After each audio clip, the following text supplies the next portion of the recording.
made it up there and made it to the first aid station, 10, 11 miles, I think was the first aid station. And so, you just kind of, thinking about stuff and going along. I got to the aid station and one of the aid people were like, "Oh, how you feeling? You tired?" And I'm like, "Oh yeah, I'm pretty tired, but good thing I only signed up for the half." And they looked at me like I was like, "What's this guy talking about?" Running 100 miles seems impossible, and maybe even kind of crazy.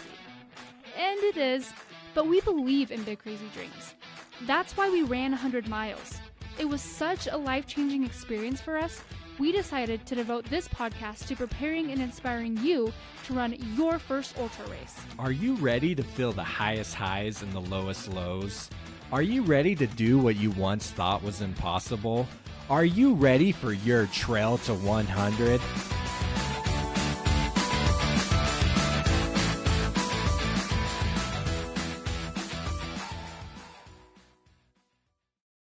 Thank you for joining us here on Trail to 100, the podcast made to help you finish your first 100-mile race.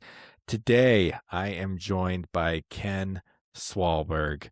Now, Ken is a longtime friend of the podcast that I've met on a group run out in Ogden back when we were living in Ogden, Utah. Ken's got a unique story. He talks about how running basically saved his life, how he was in the gutters as crap had hit the fan in his life, and he'd gone through some stuff, and he's able to share about how running kind of brought him out of it and brought new life into him, and he just finished his first 100-mile race, the Bear 100, September of 2025, and I was there on course watching him just slay it out there like a champion. Ken just turned 60 years old, and he just got into running a few years ago, and here he is finishing his first 100-mile race. It's a great story that he has to share, so let's get to it. Ken Swalberg. Well, Ken, thank you for joining us today here on Trail to 100. I know I am so excited to talk to you. This has been a long time coming. Yeah, I appreciate it. Thank you. It's going to be fun. Yeah, Ken. We met a few years back. I think the first time I met you was at a group run just before the Ogden Marathon. Ken, just watching you out at the Bear 100 last fall, just eat up that course like a veteran running 100 miles. I was so impressed as I saw you come through every aid station just with a great attitude and just kept moving forward. But obviously, before we get there and hear about that, where did this itch come to want to run 100 miles? I think just all started when I started running about 4 years ago. I started doing like 5Ks and 10Ks, and finally, I did a marathon, and I was at that those group runs for the Ogden Marathon, and I met our friend Ryan, and he sits there, and I think that was he had just done his 100, or he just ran on the Buffalo on Antelope Island, and I think that was the one where he didn't make it. It snowed out that race, and it was canceled. But he was talking about running the hundreds, and so I went to the running store there near my house, and I saw a flyer for the Park City Trail Series. So I signed up for it, and it was 5K, 10K, and half marathon on the trails. So I went up to Park City and I ran that 5K, and I was like, "Oh, this is great. This is this is where I want to be. I want to be on the trails." And so then with Ryan, he ran the Wasatch 100 that first year, and he talked about it. And so I just started, wanting to, run further. And so I was listening to podcasts, and he would talk about it. And I actually volunteered at Desolation Lake for 2 years in a row up there. And so I saw him come through. And it was funny. I tell people, I go, just, if you talk about it and you think about it, it just seems normal. It was like this, the normal thing to do. Yeah. And so, I ran the DC Peaks 50. I didn't skip and just all of a sudden, run the 100 miles, but, I worked up to it. But, eventually I knew I wanted to run 100, especially after I ran that DC Peaks 50 miler because I really thought that was fun. And so it's like, next step, it's a 100 mile. Yeah. Uh, uh, just slowly worked up, and you hit a 50K in there too before DC Peaks, correct? Right, yeah. So a couple years ago was my first 50K, Arches 50K there in Moab. So Ken, when did you talked about you were going to group runs when you met our friend Ryan and then started, exploring more of the trail scene. How long had you been running before that? Not real. I mean, I started running in 2022. So I had a nephew that asked me to run a 5K, and I'm like, well, okay. He asked me a couple times, and so I finally said yes, and so I ran a 5K in 2022, and so then 2024, January 2024 was the first ultra. That was the Arches 50K. Gotcha. Gotcha. And I guess from those 5Ks that your nephew invited you to run, uh I guess how come you didn't just stop there? What was the itch that kept you coming back? Um, I don't, so before I started running, it was, a little bit after the pandemic, but I was just sitting around and I just didn't, I lived by myself and I just didn't have any kind of hobbies. And so when I signed up for that 5K, I guess it just gave me something to do. I mean, it gave me, like a purpose in a sense. And then as I started running, I would listen to, find some podcasts. And I just remember, and it's a term used a lot, but they say, like you can't outrun a bad diet. And I was like, oh, that's true. And so I was trying to clean up my diet. I was trying to, so I was kind of like forming or redoing my life to kind of fit around running because it gave me something to do. And so I felt like I was getting healthier. And so I just kind of went from there. That's amazing. That's what I love to hear about running is the effect it has on the other aspects of our lives. And how it can help us to live a more healthy life, not only physically, but mentally and also even spiritually. And it can help us, improve in all aspects. So that's cool to see that you pretty much immediately recognized that running made you, gave you more improvement and things like that. Well, no, yeah, I was feeling so much better. I mean, to be honest, I was, at one time I was just probably just drinking too much, and it was just, I just kind of felt like, I needed to make some kind of a change, and I didn't know what, but it was just kind of like this is kind of what it felt in. I, in a sense, fell into my lap, and I took it and ran with it. That's awesome. That's so cool to hear. Now, as we kind of hit, you gave us your brief journey there to 100 miles. As you started building up to 100 miles, I guess, did you have like moments where you were like, what am I doing here? This is ridiculous, or I don't have it in me to do something like this. Um, did you have any moments like that where you might have had setbacks or doubts about the journey and if you could actually achieve it? I don't think there was ever a doubt. I love You know, that. I actually love that. yeah. You just kept moving forward. You just kept Well, at it. correct. I've seen other people do it, and not saying that just because someone else did it, I can do it. But I felt like it was something that I really loved to do. It was fun to go out and run, like with the community. I've volunteered at the 100-mile races before. I mean, I know that you and Melody went to Desolation Lake Yeah. and volunteered there. And I just, I wanted to volunteer at the Wasatch 100, and depending on work, I couldn't get to some of the aid stations in time.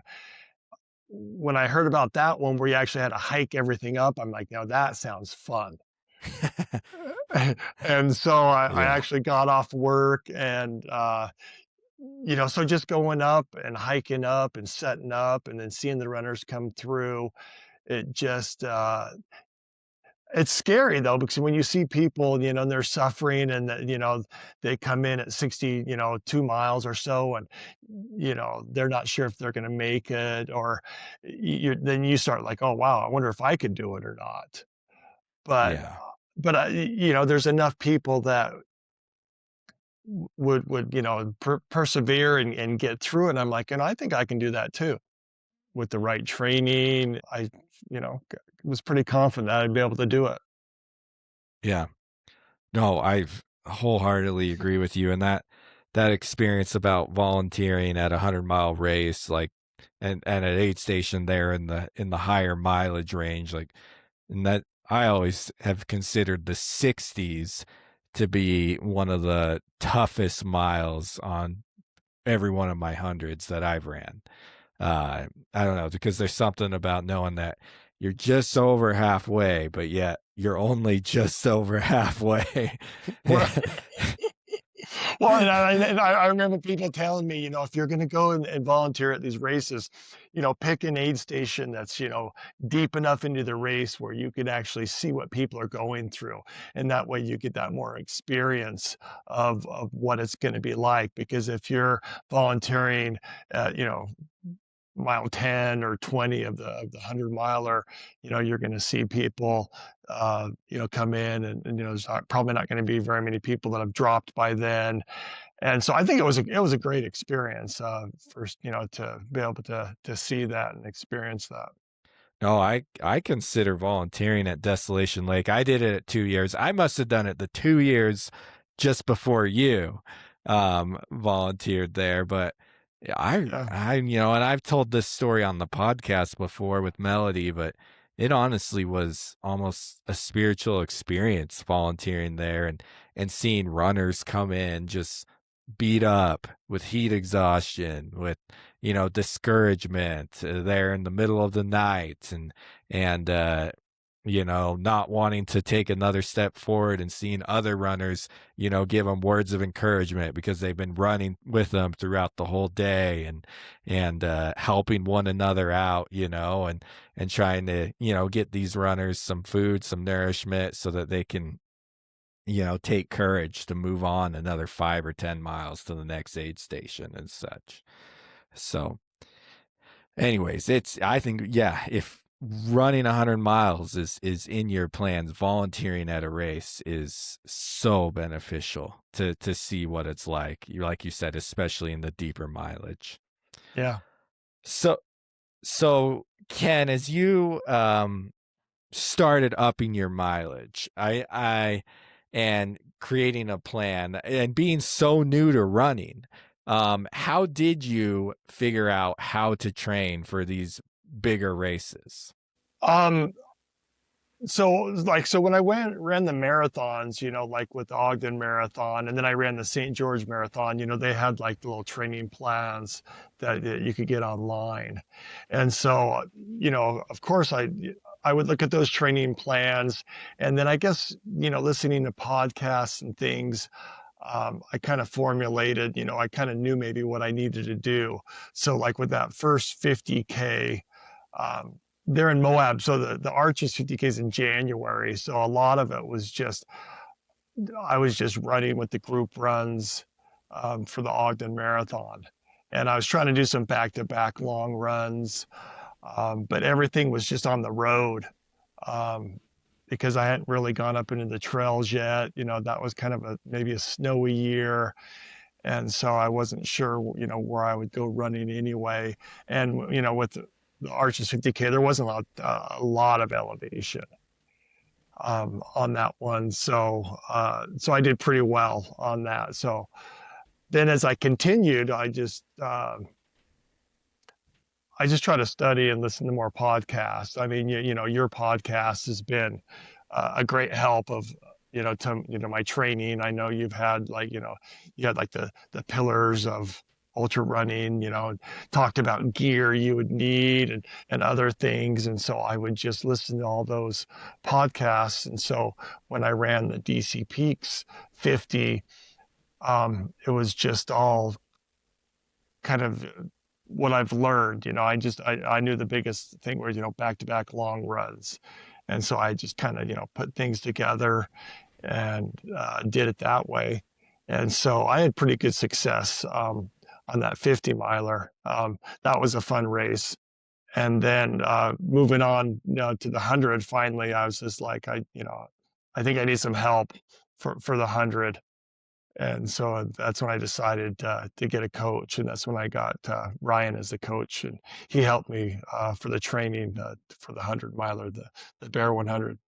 And when he started training, when he started coaching you, uh, what things did he have you do that maybe you wouldn't have done just on your own or weren't doing up to that point? I think I was the long runs on the weekend. I wasn't doing maybe as long as I should have been. I mean, maybe I was doing like 8 miles and 8 miles or something like that. Where with Ryan, we built it up.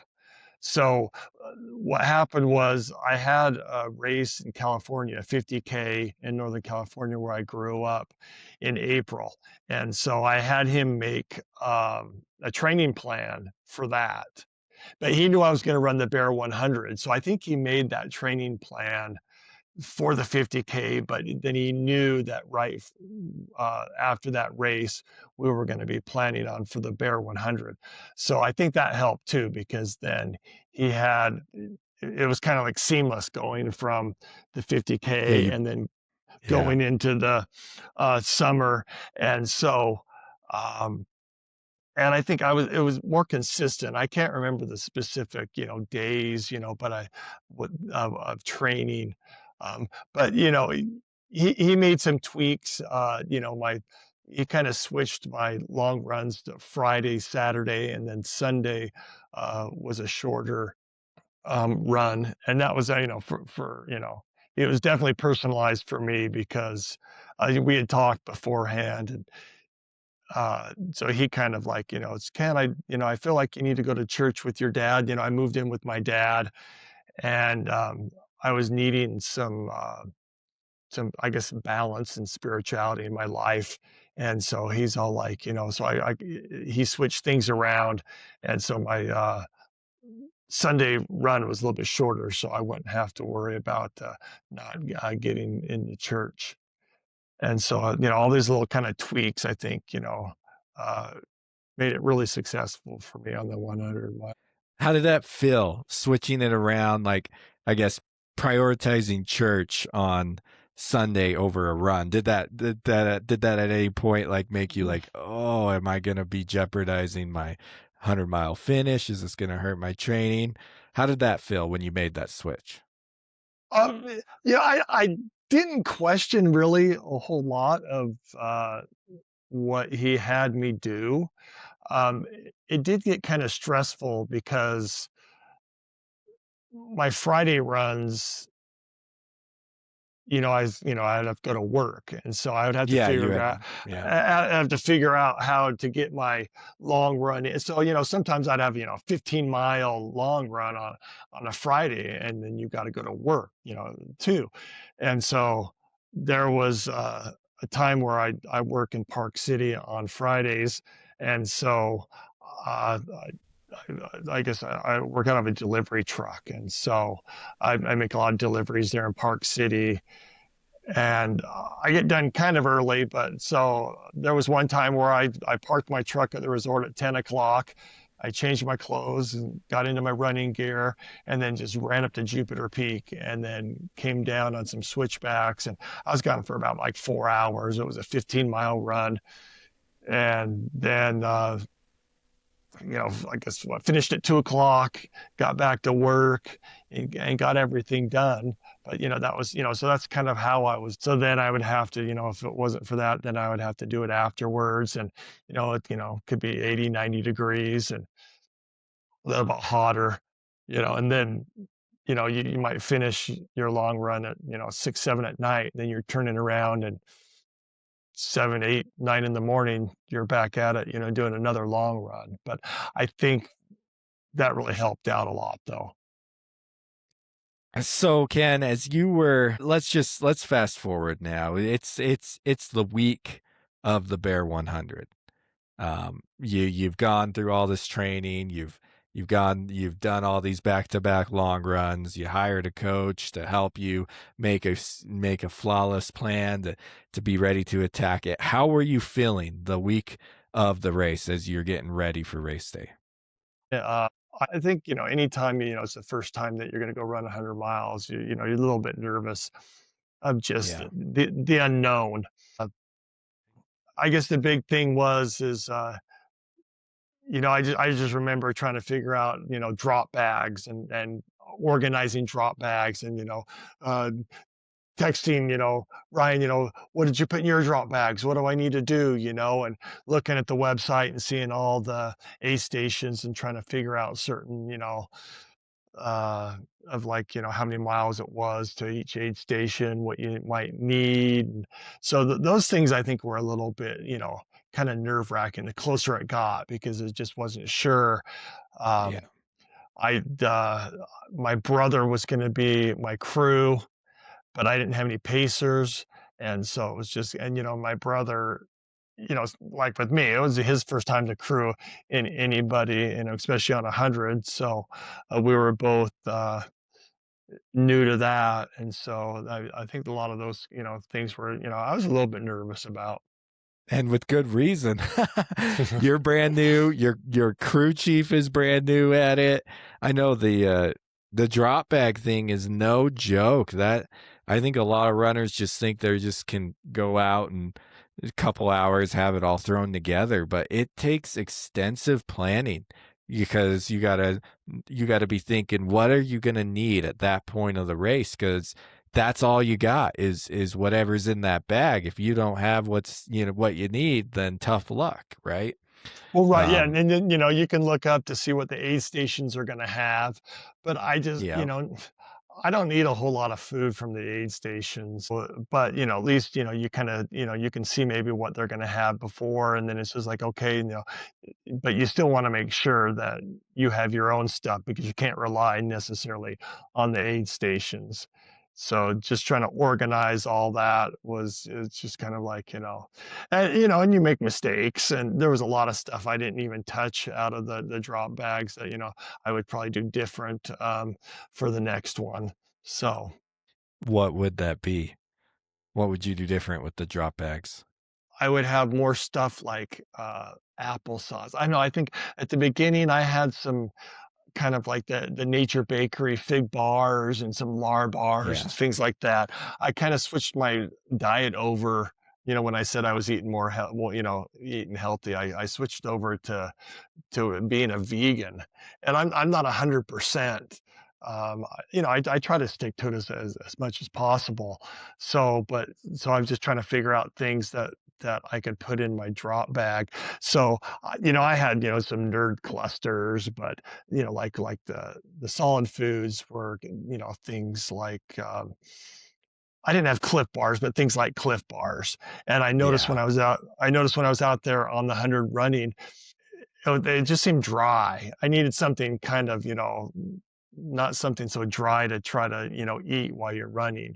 So I think if I was going to do some things different, when I do my next one, I have more kind of like the spring energy and, the apple sauces, things like that you can just kind of Easy squeeze stuff in. that's easy to go down. Yeah. Right. Yeah. Something you're not gonna have to chew on and try to, wash it down with water or something.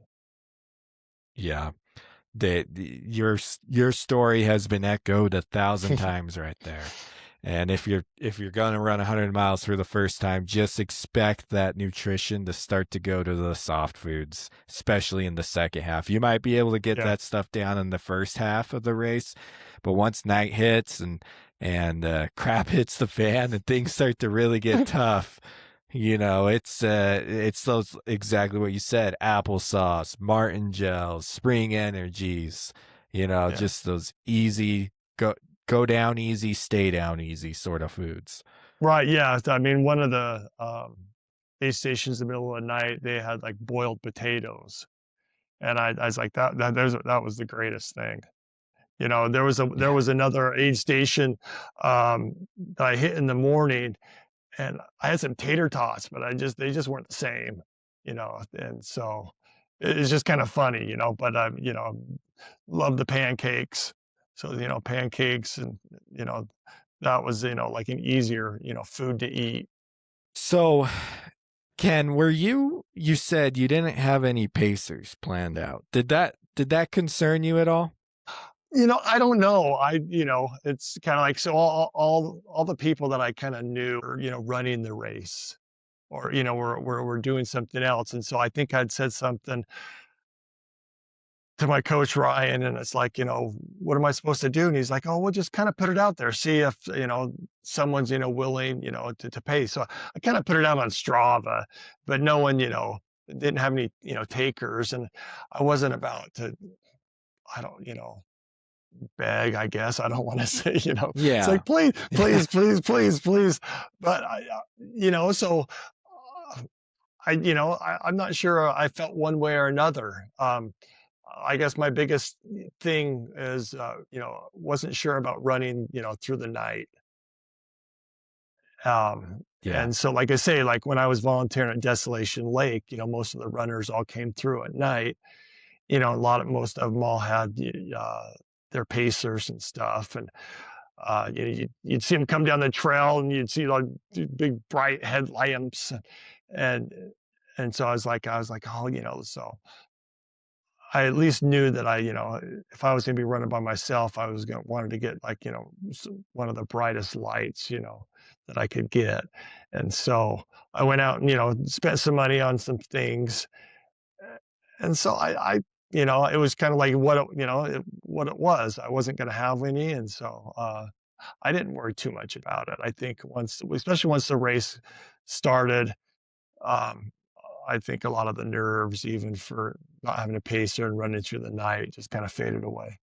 So let's go through this race, Ken. I'm dying to hear this. So let's start those first 30 miles. Let's take it in that chunk. First 30 miles. How did the first 30 go for you? Okay, so the first climb, I had actually done Logan Peak race in early summer. They had a little race and that went up the first part of the dry canyon there. And so I'd done that before. And so, because I remember, it's always a good plan, like to try to go on the course and run as much as you can, like if you're local and stuff. And I just never could get up there, but I had ran that first part of, and so I think it's like a pretty steep climb, about 4,000 feet, right off the bat going up. And so that went well. I mean, I'd done it before, and it was the, first thing. And so, made it up there, and made it to the first aid station. And I can't remember how many, 10, 11 miles, I think was the first aid station. I don't know, but it was just kind of funny because as we're going, I didn't have any music. I didn't even bring my headphones. And so, you just kind of, thinking about stuff and going along. And I got to the aid station, and one of the aid people were like, oh, how you feeling? You tired? And I'm like, oh yeah, I'm pretty tired, but good thing I only signed up for the half. And they looked at me like I was like, what's this guy talking about? That's hilarious. That Because is so funny. yeah, I guess it's just because you've got the marathons and people are like, oh, you're running the full marathon, or you're just going to run for the half, and so it's like I just decided, I just thought that would be kind of funny, and I'm not sure if they got it or not, but Yeah, I, I was just having fun, um, and that's so awesome. yeah, um, after that aid station, went to Lethem. Yeah, Lethem Hollow, I think, was the second, aid station, and, I think that's where I had the first drop bag, and so that was kind of, nice, so I got there and refilled up, my flasks with, the hydration that I wanted and, refilled my pockets with, some of the, stuff that I was gonna eat, and, that's when it started getting a little bit hotter, but, I guess, I just kinda kept on moving. I just, I mean, uh, didn't, try to overthink everything. I wasn't thinking, "Oh, so many miles left to go," or something. Um, and so when I got to the next aid station, that might have been, like mile 25 or 30 or so. That's when I ran into Ryan. So, so I guess at the beginning of the race, I knew that, Ryan and our friend Nate Allred, they were running the race, and there was a few other people I think that I might have known, that were all starting the race, and I didn't see anybody after the start. And then so when I got to that next station, Ryan was there, and he was really surprised to see me. I was like, "Hey, Ryan, what's up?" And I guess he was struggling a little bit because of the heat, and I was just like, kind of all being happy and just it was just fun just to see people that you knew and stuff. And so so after that aid station, we kind of ran for a little bit, and he's all like, "You just take off and you just run your race." And so I just kind of like took off and went on from there. That's awesome. How did it feel passing your coach? Yeah. Yeah, he had just ran, 3 weeks before that the Wasatch 100. So, uh, I, Hey, we gotta give Ryan a gotta hard go. time here on the pod. He's a good friend of the pod, so Yeah, I don't know if he liked it or not. The student passing the teacher. oh yeah. Anyways, well, so it sounds like things started off pretty well. You sound like you started at a good slower pace, and you're keeping your energy at the levels it's supposed to be. Um, so now as you start to move towards mile 50, that halfway point, is it still flowing pretty well for you? Yeah, yeah. I didn't. I guess so. After that aid station, I just started going to the next aid station, which is Temple Fork, which where my brother was going to be at the big. The week before the race, Ryan gave me, sent me over a spreadsheet of all the aid stations, and kind of like, like if you were going to run your race at a certain time, maybe when you would be at certain aid stations, so you could tell your crew. And so I remember, like, Ryan's like, "What do you think you're going to run this race in?" And I'm like, "Geez, I have no idea." And so I just picked. I go. Okay, well, there was one on there where if you were going to run it in 34, because 36 was the cutoff. And so I think I could run it at least in 34. And so then you go, and then so then to get to that aid station where my brother was going to be, um, I was supposed to be there about 7:30, in the evening. And so I told my brother, "Well, I could be a little bit early, so maybe try to be there, um, like at 7 or something." And so he said, "Okay." And so when I got there like 2 hours early. And so my brother wasn't there. Oh goodness. And so I mean, and so, I didn't know this till after, but it was just kind of like, he got a late start coming uh, up from Salt Lake into Logan, and then they were doing construction in the canyon, and he got held up that way, and so he got there, I think kind of when he was planning on it, but of course by then I was gone. But when I got to that aid station, I guess that's when I first started kind of got nervous because it's like, okay, he's not here. What am I supposed to do? So I had my drop bag, and so I went through it. It was and then some of the stuff in the drop bag I still wanted. I didn't want to leave it at the aid station, and because he was supposed to be there and take it with him. So there was one of the volunteers kind of heard me talking to somebody else, about the situation. And he's like, "Well, I'm going to the next aid station. I can just take it for you, and and then we'll put it with the next drop bag." And then because I wasn't sure if my brother was going to come and grab that, so it was really nice to have that volunteer think of that, and so he took that drop bag to the next aid station. And so and that's Yeah. actually and that's actually where I first saw you at that. Hmm. And I was just like, it was just fun to see people that I knew, I guess. I mean, it's I Oh mean, yeah. it's not like a huge race, but I mean, I guess when you have, 2, 300 people start a race, and me being new, I mean, in the community and running hundreds, for me just to see a few people that I knew, just I thought it was cool. So it's like, I remember asking you, what are you doing here? What's going on? And you said that you were crewing somebody, and you had all your, the stuff, carrying, the cooler or whatever you had in there for them. So I thought that was pretty fun. And so like, and then from that aid station, I knew it was gonna get, dark. And so, I had my headlamp. I was like, okay, this is the part where, it's going to be interesting. And that was Tony Grove, and that was pretty much around the halfway 50-mile mark. And so I made it there just fine. Did your brother find you at Tony? Yeah, yeah, yeah. So yeah, God. yeah. That that was another funny story because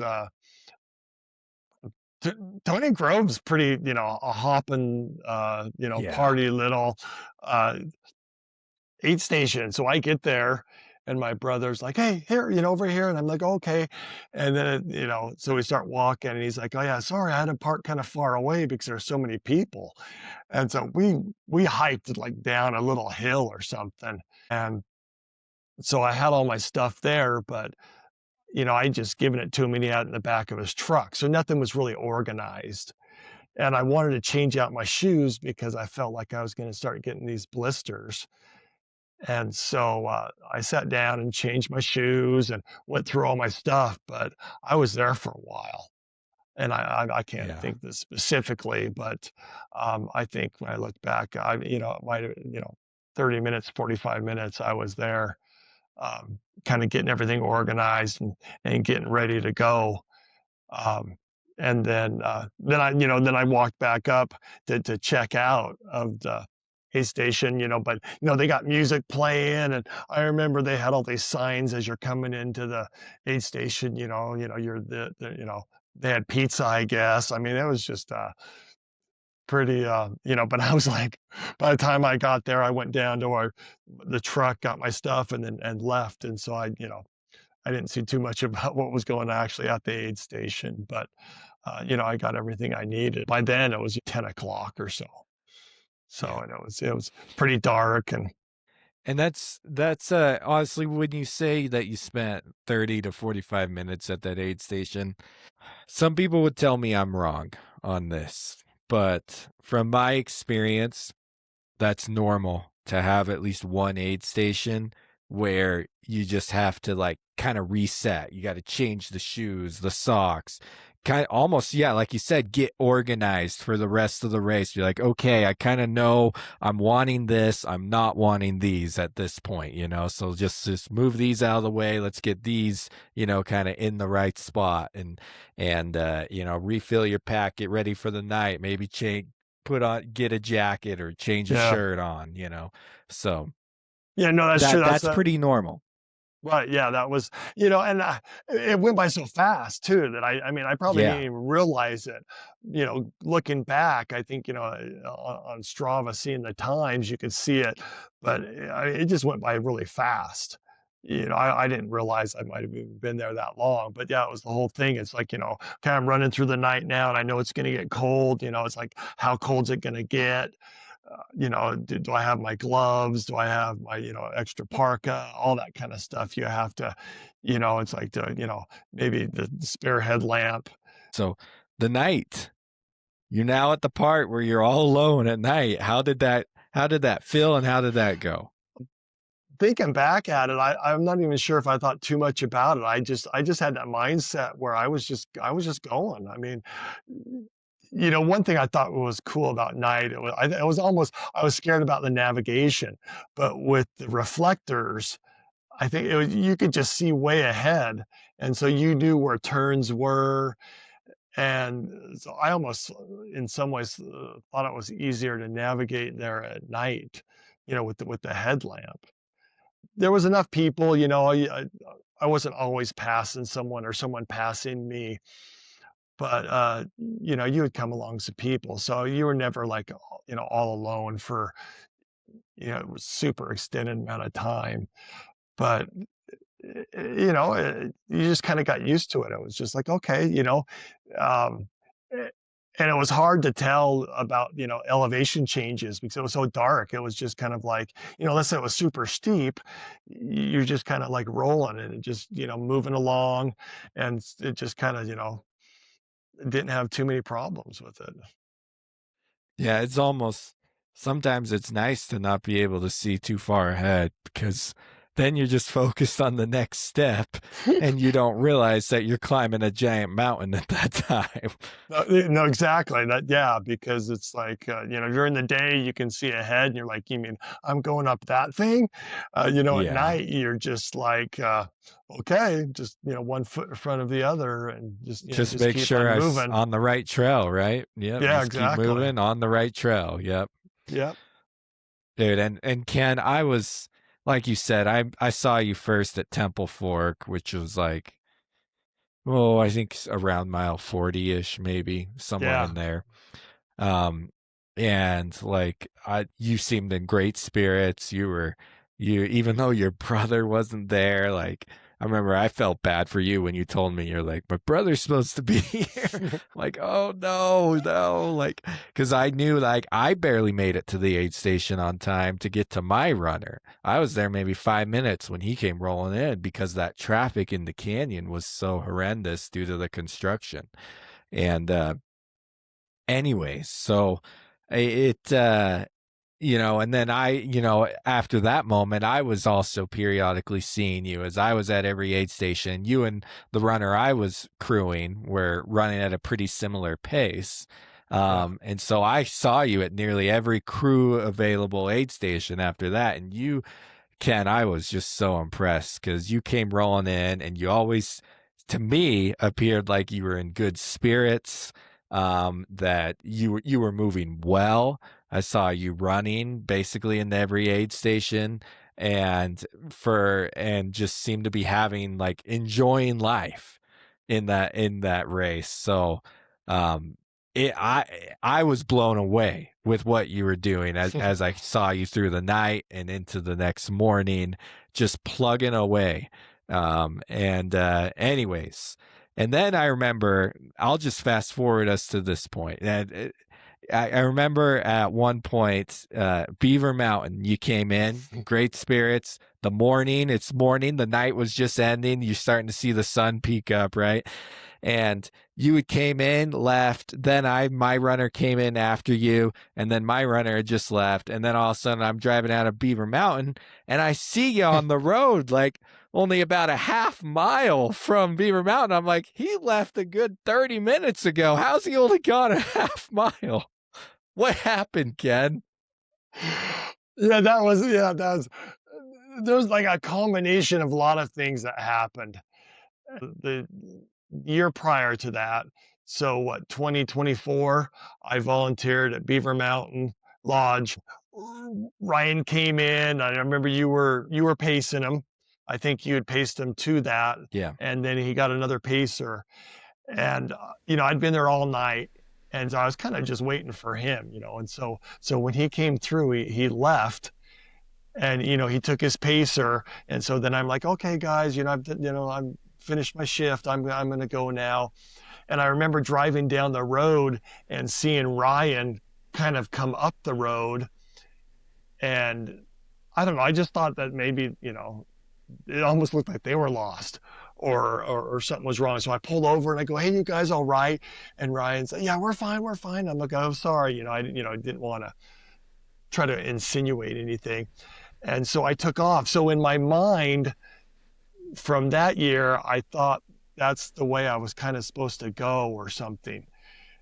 And then before I got, in running the 100, before I got to the lodge, I think I saw some runners coming down the road and they had their bibs on. So I thought in my mind, I don't know, maybe they were just pacers and, they'd finished pacing and they were running back to their car or something.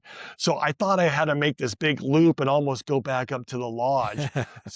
So when I left the lodge, I never even paid attention. I just, I started going, and when I hit the road, I just decided to go along the road and keep on going up and still instead of going across. Because I think once you hit the road, you're supposed to go across. There was a dirt road, and that's where you went. So I wasn't paying attention. Like I said, I was kind of having fun. I left Beaver Mountain, in good spirits, and I'd seen everybody, and so I get out on the road and I start going up, and I wasn't even paying attention to the ribbons or the flags or anything. So I wind my way and I'm almost back up to the lodge again, and I'm like, what the crap? And there's these people up on a higher parking level, and I'm like, they look at me and I'm lost. Where am I supposed to go? And they're like, oh, you go to the lodge. And I'm yelling at them, no, I've already been there. It's like, I don't want to go there. And they keep on pointing. And I'm like, this is, oh. And so I really started getting nervous, and, it's like, almost kind of scared. It's like, oh my gosh, well, what's going on? And so it's like, so then I decided, okay, well, I think I need to turn around because he'd, packed up his stuff and he was ready to leave. And I guess he wasn't too sure how to get out of there either. And so he stops in the middle of the road, and I'm like, dude, I don't know where I'm supposed to go. And he said that he saw people walk across the road down a little bit. I'm like, oh crap, that's what's going on. And so it's like, so yeah, so then I had to run all the way back down where, and then cross the road. And and I didn't know who your runner was then, but I had met his pacer on the trail a week before uh, the race. And so I caught up to them and I recognized them and go, oh, hey. So I was like, all right, I got more people I know. And so then I knew I was going the right place. Like, thank goodness, because I just got, you start getting scared, when it's like, Yeah. oh my, you hear these stories of people going off course, running 4 or 5 more miles before they figure it out and come back. And so, luckily it seemed longer than what it was, but maybe it was only, a mile or so that I, ran extra at that time. I don't know, but Ran around in a circle for a mile. yeah. Well, and then my watch died, and it's just like, it was like all at the same time. It's like, what's going on Mhm. here? But I caught up to these guys, Jeff, and I knew that Ryan had passed me again. That it was this little back and forth. When I got to Tony Grove, and I was there with my brother for about 45 minutes or so, Ryan came into the aid station and left. And I kind of figured that he might have. And so I was, when I'd go to the aid stations, I would ask, when he'd checked out. And so I knew I was behind him. So I caught him right when I got to Beaver Mountain. And so, then when I left before him. And then so then I made that wrong turn and then he passes me again, but he doesn't know this. So each time Mhm. he gets in front of me, he doesn't know that I've fallen back, I That guess. yeah. And so You just so oh gosh. he's thinking, He's thinking because he's chasing you still. yeah, because the first time I saw him was what, like mile 30. Now we're getting into the mile 80s and we're, he's ahead of me and he doesn't realize it. So, and so that was the whole thing. I was just, not in particular, but like I have to catch Ryan or anything. But it was just, it's like, okay, gotta go see if I can catch up and find Ryan before the end of the race. I love it. I love it. So So there wasn't too much discouragement though. Once you figured out the course, like, cause I know some people, if they get off course, even if it is just for a mile, they start, they can get in they can get in their heads. Cause it's like, I just spent a mile wasting my energy. Here I am 75 miles in. yeah, no, like I said, I got scared, nervous, but once I got back on that track, and once I got back on the trail, and like I said, and then no more than like 10, 15 minutes, my watch died, and I'm like, oh my gosh, this is even getting worse. Not that you need it, but it's always nice to be able to know how many miles left and what's going on. But I just kind of shook that off and just it's like okay, but I think once I saw some people I knew and I knew Ryan was ahead of me, it kind of gave me okay, I'll just try to catch Yeah. up to him, and that was Just like get back on track. Yeah. yeah, that was like 7, 8 in the morning, and so I think the whole race, I never had in my mind, like, when's this gonna end? How long do I have to be out here? I think I knew I had until what, like 5 in the evening to finish the race. And so I just, and I knew I wasn't chasing cutoffs. I didn't care if I, finished in the golden hour or anything, but I knew there wasn't that stress of, chasing cutoffs. So I just kept on moving. And how did that home stretch go there as you were closing in on the finish line at this point? I don't know, just kind of the same. My attitude was, I was just gonna, I didn't have any problems with like I had some blisters, I think, that I knew that were popping up, and, your legs are tired, and, but, it was just kind of like, getting to that next aid station. I know, um, the last, what was the one, I think Beaver Creek. So my brother was there, and he was making pancakes for me. I had just passed Ryan right before I got to that aid station again. And so we actually left together. So I left with Ryan and his pacer. I think he just picked up a new pacer. And so the three of us left for a while. And, the next mile or so, we were just chatting, having a good old time. And, as Ryan said, 2 or 3 times before, it's like, "Ken, you're looking strong. Get out of here, Don't be sitting around waiting for me or anything." So I just took off and then, got to the last aid station and, I remember, you were there and, my brother, he had a truck, so, he went to that one also because it was either that one, Ranger Dip, or the one before where they said, it's like, "Don't even try to get there if you have a car or something. Hmm. It was aid stations. So yeah, it was fun. Once I got to that last aid station, Ranger Dip. It was funny though because you were kind of at the top of the hill, and then just down a little bit was the aid station. That was my brother, and so I remember coming and seeing you, and my brother actually got a couple photos of me, stopping and talking to you, and uh, I guess there was a sign, and my brother's like, Stop," and he wanted to take a picture of me in front of the sign. And it was like, it just said Ranger Dip on it, for the aid station. I'm like, what?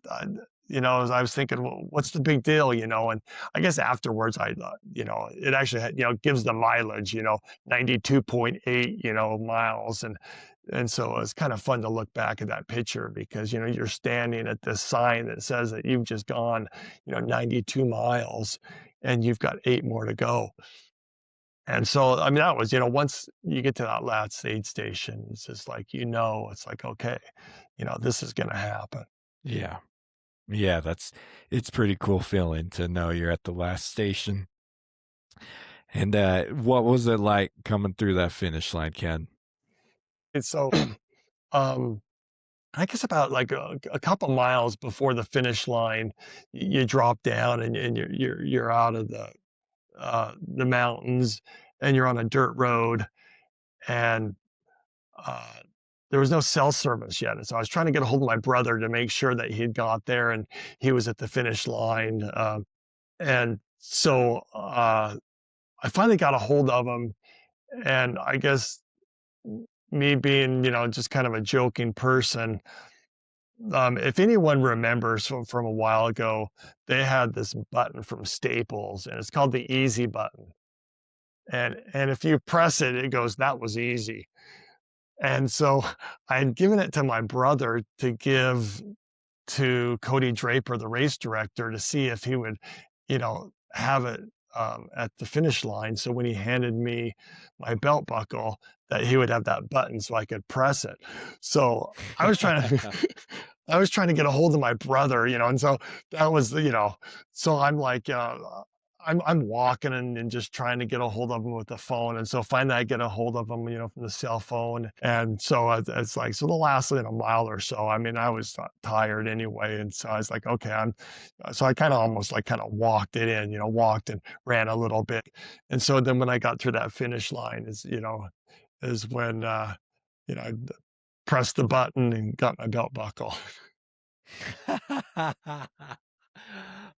Ken, I love that you did that because you made it look easy. I know it wasn't. I know it wasn't easy, but you ran that race like a veteran. I cannot say that enough. Well, and I told this to Ryan and some other people. Uh, there was nothing harder in that race than what I had done, with my training.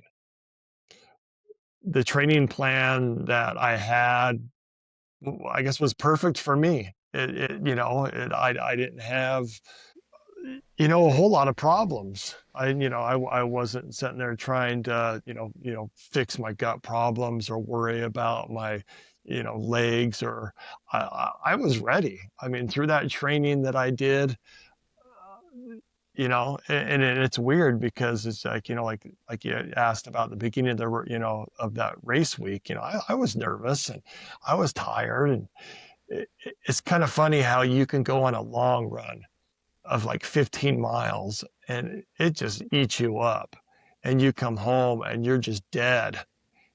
But then when you on this 100-mile race, at mile 90, I was still running and I was still feeling good, so it's I'm definitely an opponent of trusting the process. And and if you got a good training plan and you stick to it, I mean, you can do anything. I love that. I love that there you that means you did it right, Ken, and that you had a good training plan and a good coach to get you through it. That there was nothing more hard in that race that you hadn't already faced or accomplished or dealt with through your training. Yeah, 100%. Those are wise, wise words. How did you feel that evening knowing what you just did and what you had just accomplished? I don't know, I remember looking at the belt buckle, because it's kind of like when you run these other races, like the 5Ks, 10Ks, you get the little award that you hang around your neck or something, and I'm and pointing and to all the thousands of medals behind me.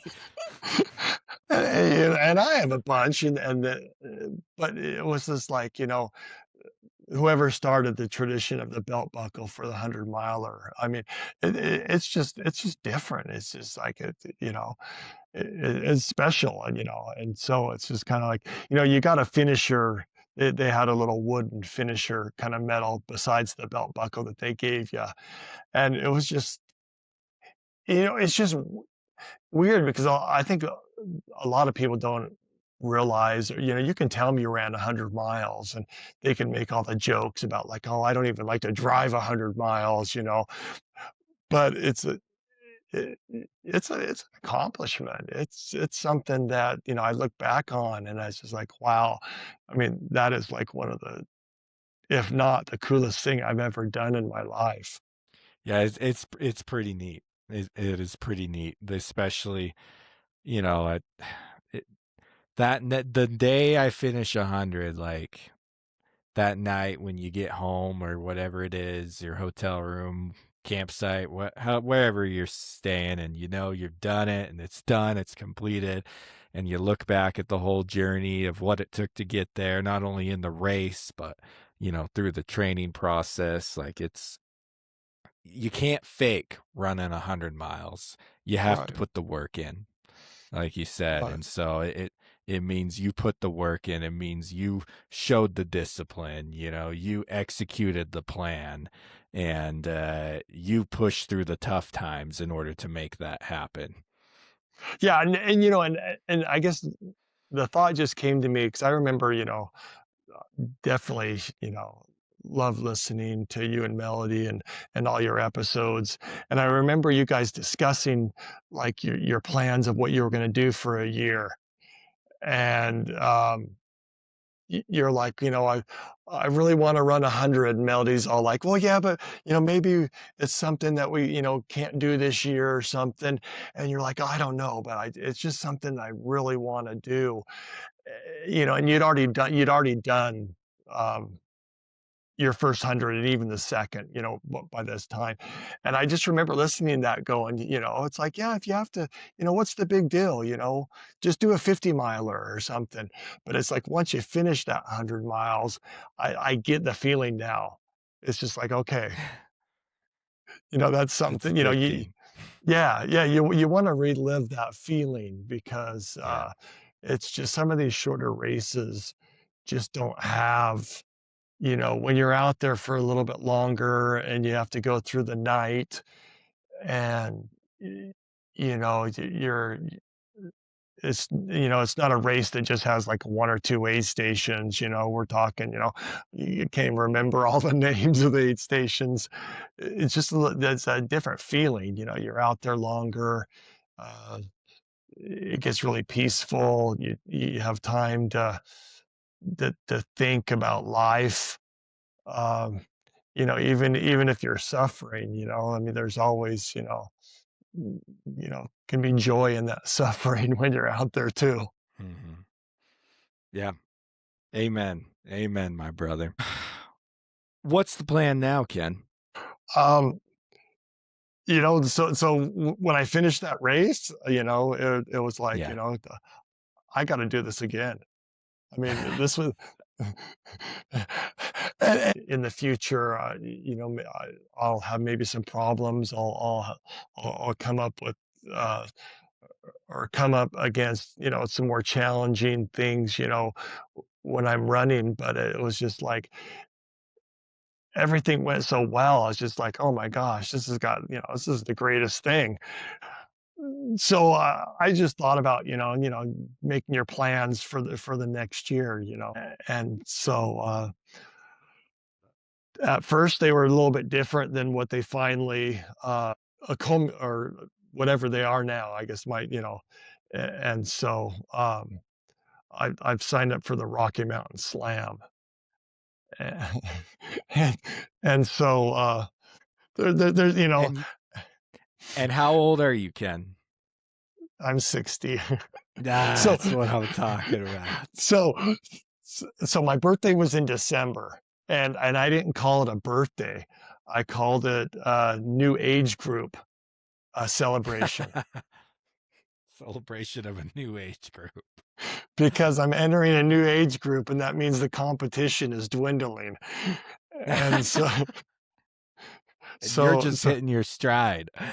yeah, I mean, I guess if you're younger, then new age group might not uh, be exciting, because maybe it'd be more competitive. But I think as I'm aging, this new age group, there's probably not as many people, running, which I don't want to say is sad, but it's just I think there's age doesn't have to define uh, what you do in life.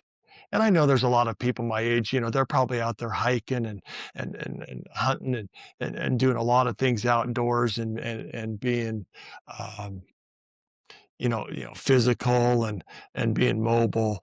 But, there's just, there could be more people uh, could be out there just, enjoying, things that we enjoy, as ultra runners. Yeah. And I love seeing you get into this at an older age and just honestly do so well. You've been killing it. And I love that you haven't let age stop you or say, maybe I'm too old. Like it's inspiring to see what you're doing right now.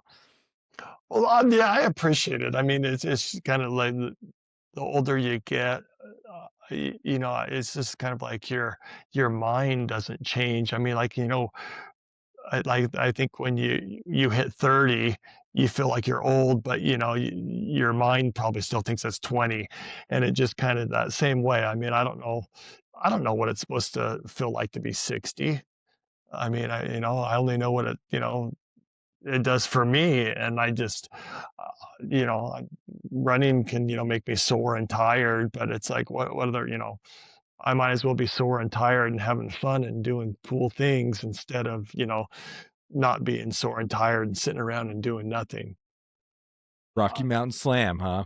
That's how you And celebrate coming into your 60s. yeah, I mean, and the worst, some of it I have to think about, I guess, Ryan, because Ryan loves the Wasatch 100 so much. He's like, you got to do that. And, and it's like once, I've done the bear, so it's easier to go back and do a race that you've done because you're familiar with it. And so I just like, and then I just started thinking, it's like, I don't want to wait all the way till the end of summer to have to do my next 100. So then I started thinking of Scout Mountain, and I ended up signing up for Bighorn in June, Crazy Mountain in July, and then Wasatch and the Bear. So Wow. those are the four races. That's gonna be some fun. That's a fun summer that you got panned out. So That will be awesome. Well, Ken, before I let you go, you've hinted at some of this, and I just wanted to kind of get a wrap up thought on this. You mentioned how you were probably drinking too much before you started running and such, and how running's helped you kicked a few things. So looking back at this whole running journey, what would you say running has brought into your life that maybe you didn't have before? I think running saved my life in a sense, because I just didn't have any dreams or hopes, I guess. Back in 2017, I was diagnosed with cancer. In 2018, my 19-year-old son died. And so those things just kind of like drain a lot of your spirit out of you.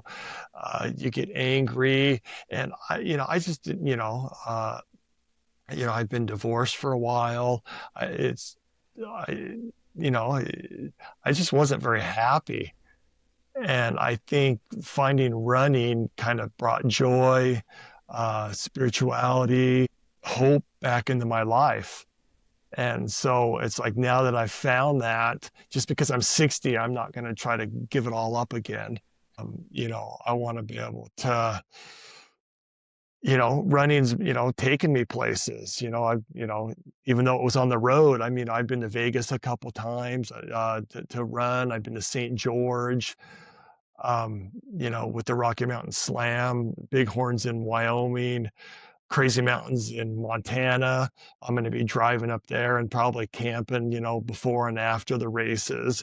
I mean, it's just cool things like that that I never would have done if it wasn't for running. That is beautiful. That's really amazing to hear that, that it brought new meaning into your life. And for all those runners out there who are considering chasing that 100-mile dream, but might think it's too much, or that it's too late in life, or they aren't enough, or they're not cut out for it, what would you say to them? Oh, I guess nothing's impossible. I mean, you just have to find that desire. Somehow, it's not easy, but it's definitely worth it. What are the alternatives? I mean, it's kind of like tomorrow is going to come no matter what. So you could, run today or not. But, when you wake up tomorrow morning, you can look back, what did you do? And so it's just those little steps to move forward. Anybody can do it. And in some ways it doesn't have to be 100, but if you start small, you can definitely go big. Amen. Amen. Well, Ken, I just want to echo right at you that you are a light in the running community. Ever since I've met you, every time I've talked to you, Ken, I've felt uplifted. I've felt joy, and you you bring a lot of light into the world that's around you. And so thank you for doing that. Congratulations on finishing the Bear 100. And I'm Yeah. so excited to see how this summer goes for you. No, I appreciate it. No, it's going to be fun. It's a journey. It's an adventure, and that's what I look forward to. It scares me the more I think about it, but it's like, and you guys say it at the beginning of this podcast, big crazy dreams, and Yeah. if you got to have something, and so it's big and it's crazy. Oh yeah. Oh yeah. I love it. I love it. And it's contagious, Ken. You doing stuff like that inspires people like me, and people you never even know are watching. So, I hope so, because it's like sometimes I think it's just like, why would someone care what I think or what I do? And it's kind of cliche, and people say it, but I mean, maybe if just one person can be inspired, I guess that's worth it. Because if I don't say anything, then maybe no one will know. So I mean, if I help one person or inspire one person, um, that's definitely a part of being worth it. yeah. And if our runners want to find you and follow along your journey as you go after the Rocky Mountain Slam, where can they find you? Um, yeah, so the minute I turned 60, I decided whether I feel it or not, I guess I am old. And so I've got the handle that was available, Old Man Ultra. On Instagram, right? Instagram, and then I've actually put up a few videos on YouTube. Trying to Okay. trying to figure that out. One of these days, I'll figure out how to do some editing. But yeah, I just kind of like put some stupid stuff up on YouTube, and like I say, I'm going to try to post more just because I think in some ways it's kind of fun, and if I can help somebody, I think it'd be worth it. You've heard it, folks. Go give this man a follow at Old Man Ultra on Instagram and YouTube. I love it. I love Yeah. it, Ken. Well, Ken, thank you so much for joining us tonight. It's been a pleasure getting to know you throughout these years, and been a pleasure talking to you tonight. I appreciate it. Thank you very much. So a big thank you goes out to Ken for joining us on the podcast today. Go give that man a follow. If you want to bring good and light into your life, you'll give that man a follow. Love that guy. Love what he had to share, and excited to see him go after Rocky Mountain Slam. Run 100. Why not go do 4 now, all in the Rocky Mountains? So cool to hear. So, anyways, from our conversation with Ken, I'd say one of the top things that stood out to me talking with him was about how his 100-mile race wasn't any bit harder than anything he had done in his training plan, meaning his training plan had prepared him for race day. And I thought that was really a profound thing, and it's really something to keep in mind as we put together our training plans. Now, I'm not a proponent of killing yourself. If you heard Melody and I talk, we talk about how sometimes less is more. But there's also times where you just have to go out and do hard things and put together a few weeks of a really tough running that really push you as you try to plan it into your life, as well as taking care of your other responsibilities, as well as figuring out your nutrition and your strength training and your stretching and being a father or a mother or a grandparent, whatever you might be at this time.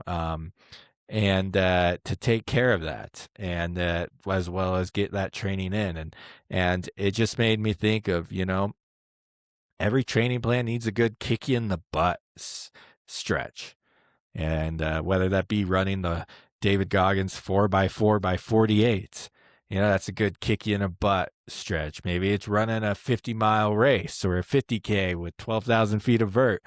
# White Pine Solstice runs out in Tooele, Utah. Anyways, just get some kick you in the butt training to get you ready for race day. So when race day tries to kick you in the butt, you're like, I've already seen this before. I've pushed through the stuff like this before. This is the fun part. So, good reminder there for me about getting out there and making sure you push yourself. So, anyways, big thank you to Ken. And just a reminder to you guys, Trail to 100 is putting on 2 trail races this year. That's right, 2 trail races. We have the Bear River Trail Race is back for its 2nd year here in Evanston, Wyoming. We have a 17-miler, a half, and a 10K. These are great beginner trail running trails. Very well groomed. Not that much vert. I think it's just over 1,000 or maybe 1,800 for the 17-miler total. That might even be more than somewhere around there. I should go look at the stats again, but beautiful trails too out here along the Bear River here in Evanston, and so we would love to see you out there. And we are putting on for the first time ever the Uinta Wilderness Ultra as well on August 22nd. That is in the world-renowned Uinta Mountains, just 30 minutes south here of Evanston, Wyoming. The race is technically in Utah, but right there on the border of the Utah-Wyoming border. We will be offering a marathon plus distance, so a 27-miler, and then a half marathon that is actually 13.5 miles.